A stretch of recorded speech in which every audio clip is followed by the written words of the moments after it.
dosen ya. 2014 sampai 2016 saya dosen di sekolah musik. Sekarang saya lagi dosen tamu di Universitas Pelita Harapan sampai Desember di Conservatorium of Music. Berat mana Bang Abang? Ya berat ngajar lah. Karena bertanggung jawab sama generasi yang mau dicetakkan gitu. Dan lebih beratnya karena Gen Z-nya nggak semua kenal saya. Kan anak-anak muda sekarang gitu. Iya, ya kenapa saya bilang itu pertolongan Tuhan ya? Karena saya jujur waktu jadi OB itu nggak ada ekspektasi apapun. Saya hanya mikir saya harus kelar kuliah. Jadi kuliah saya di kampus mahal di Trisakti waktu itu. Dan saya harus menyelesaikan karena ayah saya sudah meninggal. Saya nggak punya uang untuk menyelesaikan itu. Ya saya harus cari kerja. Jadi pikiran saya pendek aja. Oh, gue harus dapat duit untuk bayar kuliah. Ternyata itu adalah ya jalan yang disediakan Tuhan kali ya gitu. Dipertemukan secara tidak sengaja. Jadi ceritanya gini, simpelnya ya. Saya masuk shift kedua. Tiba-tiba keyboard itu nyala. Kayaknya lupa dimatiin sama operator sebelumnya. Tring gitu. Ini benar-benar kayak FTV nih ceritanya nih gitu. Saya, gue kepencet nih ada keyboard, namanya anak baru Nora gitu ya. Main-main, tiba-tiba klien itu datang. Terus dia bilang, saya bilang, Bapak masuknya jam 7 Pak, tunggu di luar dulu. Karena tugas saya itu hanya membersihkan lantai, membersihkan mixer, abu-abu, debu-debu segala macam, sama bikin nasi goreng, beliin kopi, beliin rokok, itu tugas saya. Nah ternyata setelah dia mau keluar dia balik lagi.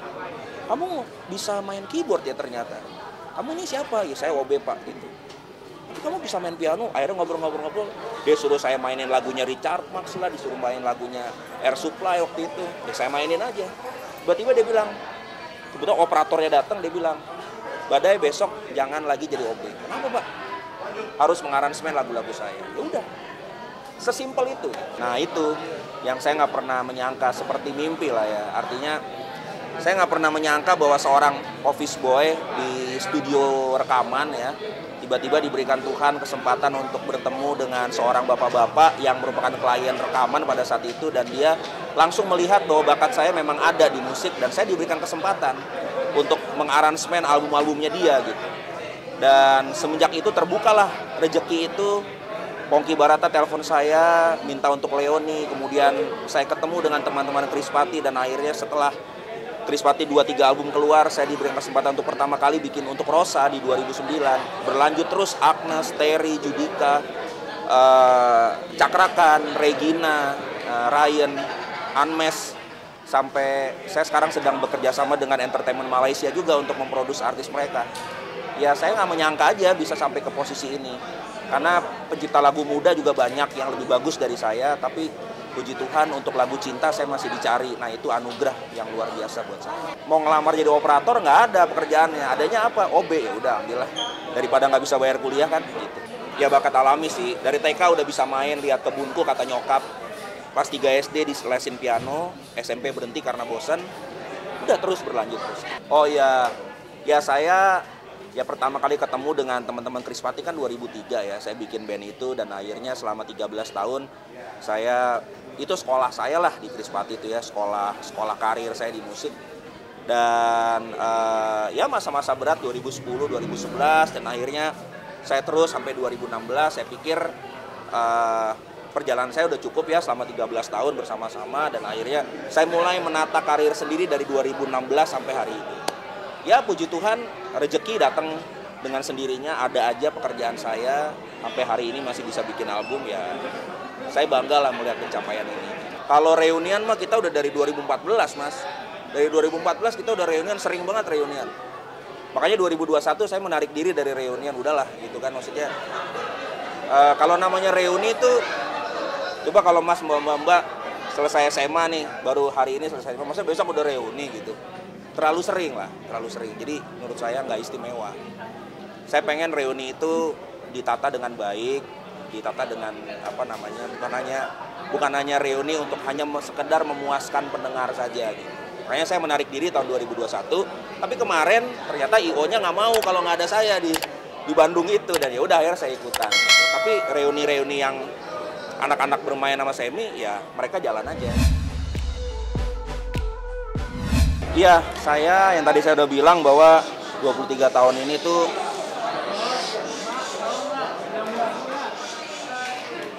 jadi 23 tahun ini tuh seperti perjalanan yang saya nggak pernah rasain sebelumnya.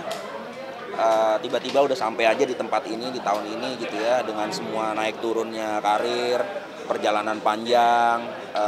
Ya saya bersyukur ya, karena mungkin di generasi saya yang muncul di awal 2000-an, band-band yang mungkin muncul di awal 2000-an gitu ya, mungkin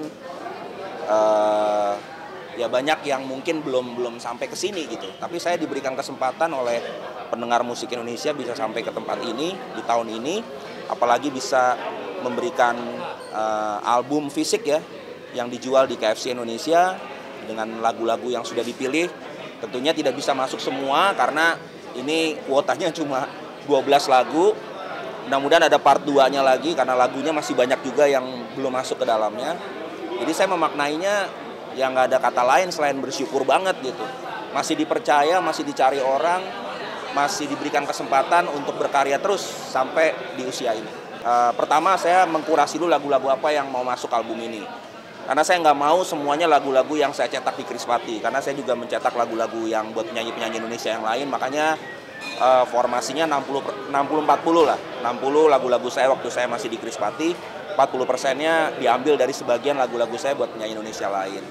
Kemudian pemilihan penyanyi-penyanyinya juga saya berdiskusi ya. Seperti tadi pada saat press conference, saya nggak sembarangan untuk milih siapa-siapa yang menyanyikan. Karena saya pengen ada output yang berbeda yang didengarkan orang di masa tahun 2022 ini dibanding dengan tahun yang aslinya dirilis. Ya pertama hubungan baik ya. Pertama hubungan baik karena saya selalu mendasari dengan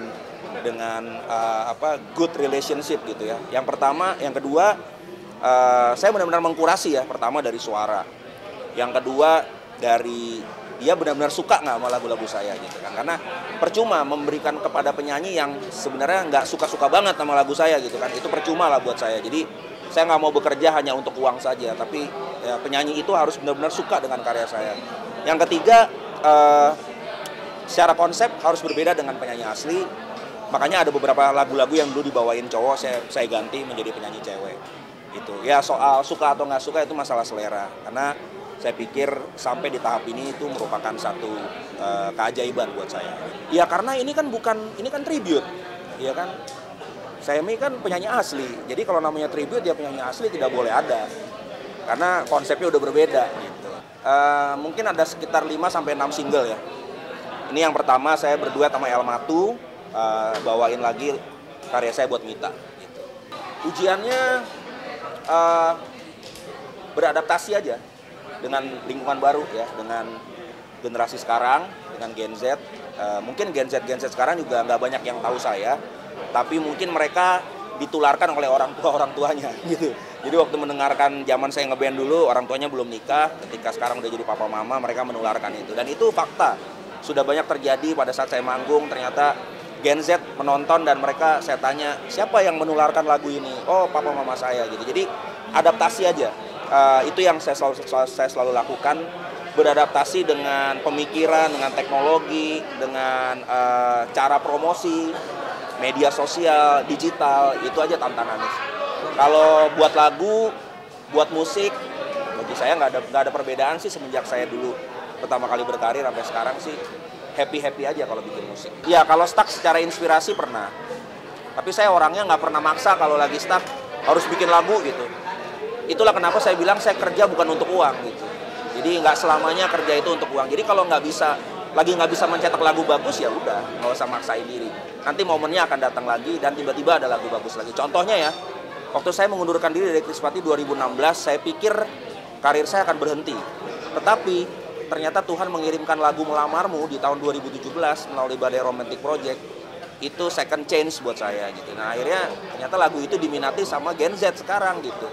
Kode-kode keras lewat YouTube, cover YouTube segala macam. Itu kesempatan kedua buat saya. Nah buktinya hari ini kesempatan yang ketiga juga yang Tuhan kasih buat saya. Ya, saya pikir karir saya akan berhenti, ternyata tidak. Ada album baru hari ini.